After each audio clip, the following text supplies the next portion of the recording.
Kakain tayo kung saan pinilm ang Crazy Rich Asian. Panalong panalo. Perfect na perfect talaga yung lasa. No? So guys, sinolo na niya. Guys, saka pa nakakita ng 7-Eleven na merong lobster.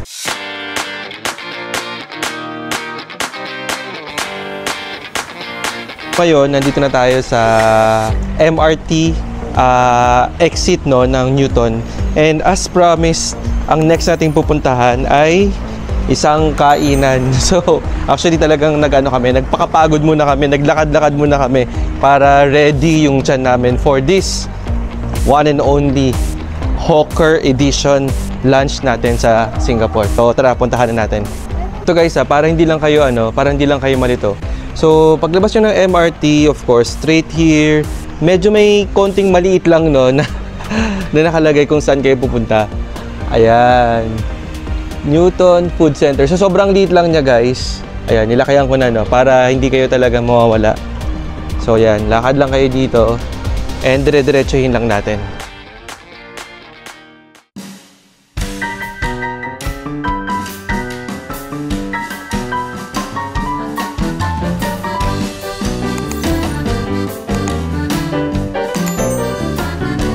Hi guys, kamusta? So, ngayon, nandito po tayo sa Newton Hawker Center sa Singapore. And just a trivia guys, kakain tayo kung saan pinilm ang pinakasikat na Crazy Rich Asian. So, the Crazy Rich Asian is actually a popular Asian show kung saan meron tayong Filipino talent doon, and you know that's Chris Aquino. And we're very happy because hawker centers in Singapore are one of the most famous hawker areas no sa buong mundo, because sa simpleng price points lang no na $4, $5, meron ka ng mga Michelin quality na food no. So for example, itong binili natin guys no na roasted pork. So according to the stall no, this is a Michelin star year of 2023. So this one naman, pag pumunta ka ng Singapore, dapat hindi mo palalampasin ng pagkain no ng laksa. So this is also another Michelin star here in Singapore. And the very famous no na drink there, sugarcane juice. So this is really made from talagang sugarcane talaga siya na normally tawag sa Pilipino mga tubo. So galing talaga siya doon sa plant na yon, and ipapakita sa iyo guys talaga kung paano siya talaga in-extract. Okay? So tara, kain na tayo.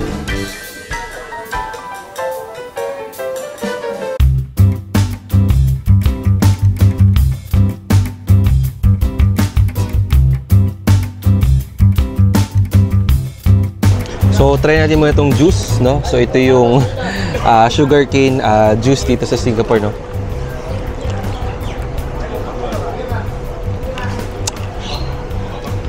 Sobrang sarap nito, guys. So, ito talaga, it will never fail, you know? So, this is only for $2. And again, what will you do kapag nasa Singapore ka, diba? So, kailangan kainin mo kung ano yung kinakain nila dito sa bansa nila.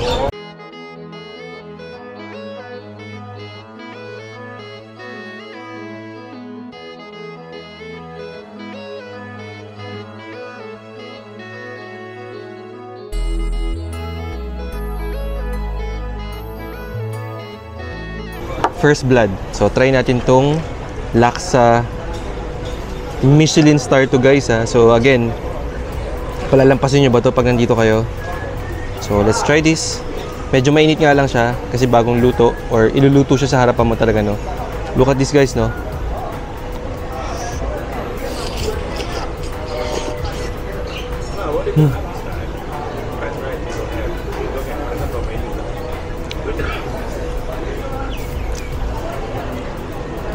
Panalong panalo. Perfect na perfect talaga yung lasa, no? And yung sauce niya guys, no, sobrang creamy. Hindi siya overpowering na coconut milk or yung curry. Parang sobrang balanse lang talaga ng lasa niya. This is the best laksa no, so far that I've ever tasted here in Singapore.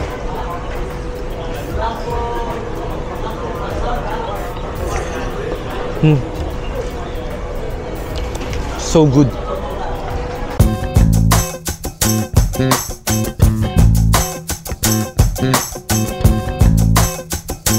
Try naman natin tong another Michelin star na roasted pork. Okay, so try natin guys. So look at the sauce. Mukha naman hindi siya maanghang. So wag natin to guys patagalin.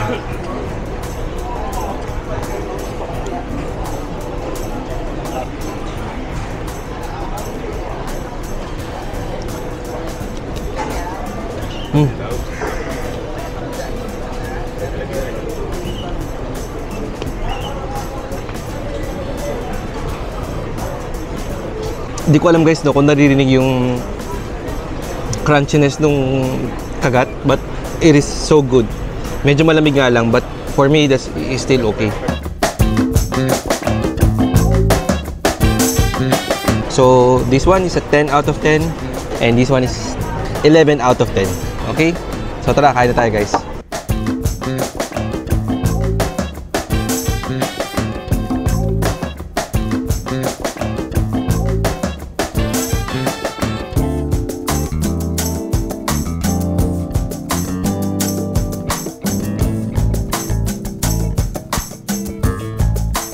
Puntahan naman natin guys yung bilihan ng mga desserts. 88 Sangren cold and hot dessert.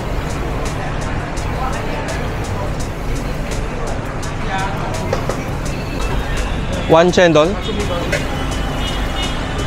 So yung bibili natin guys is yung famous sa kanila no, which is the ayun yun, chendol. I think that's number 8 ito. Having here? Yeah, having here.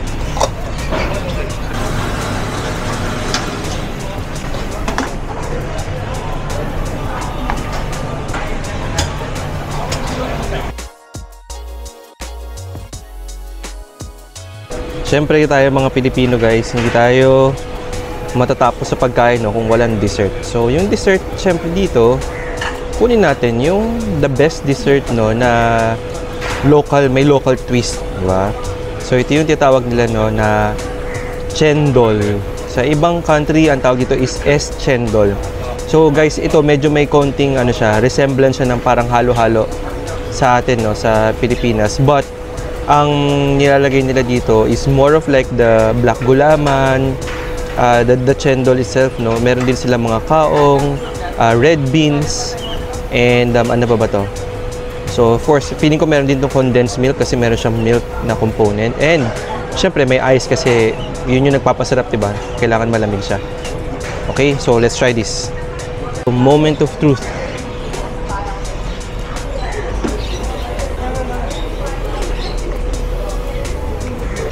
Wait lang guys dinadama ko pa yung lasa niya.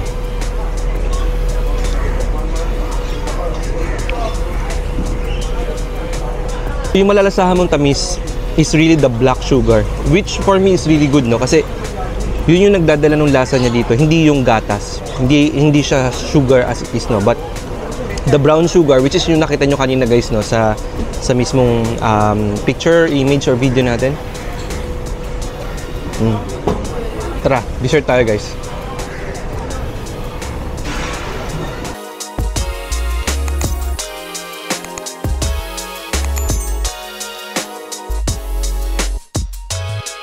Time pa tayo sa... Okay.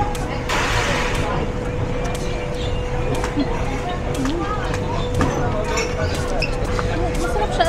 Kasi ano yun? Nangingilo kasi siya guys, mabilis siyang mangilo. So wag mo itong ikakat kapag siya kinakat niya kasi.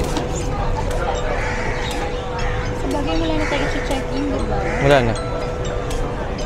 May boarding pass tayo, dire-diretso na tayo.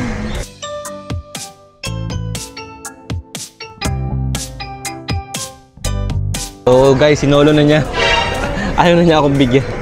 Sige, okay lang. Promise, ang sarap talaga. Yun nga sabi ko nga, diba? Hindi yung tamis yung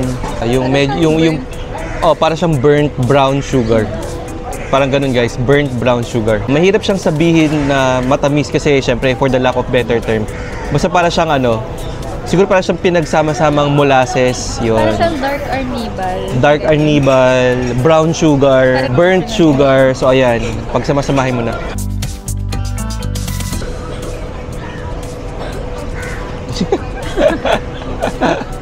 $2,000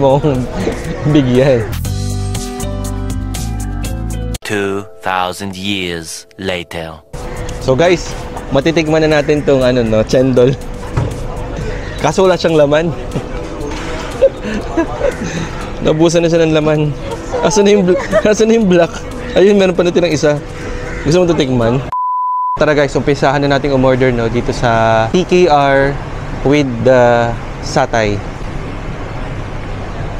Hello, chicken satay? Ay, that available. Okay. Meron kami nakitang something dito no sa Newton MRT. Ang tawag sa kanya ay Nestia.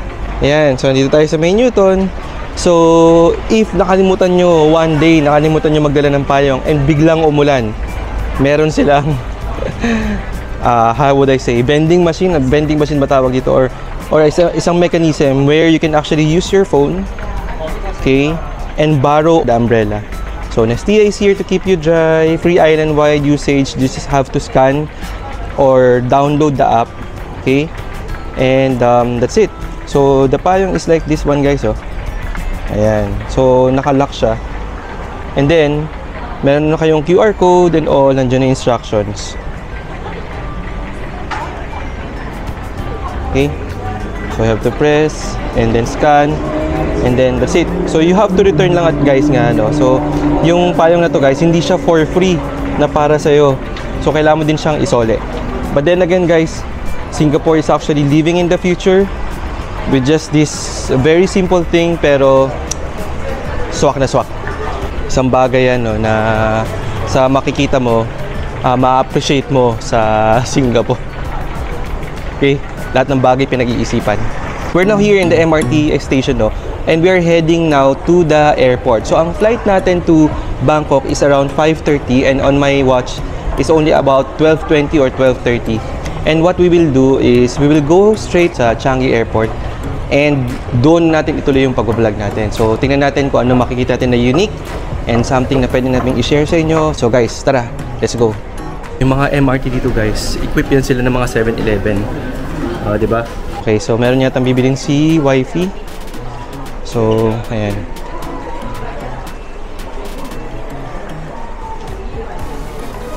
Mga promo dito guys, no? So, 7-Eleven na merong lobster. Guys, saka pa nakakita ng 7-Eleven na merong lobster. Ayan, dito lang yan sa Singapore. Okay?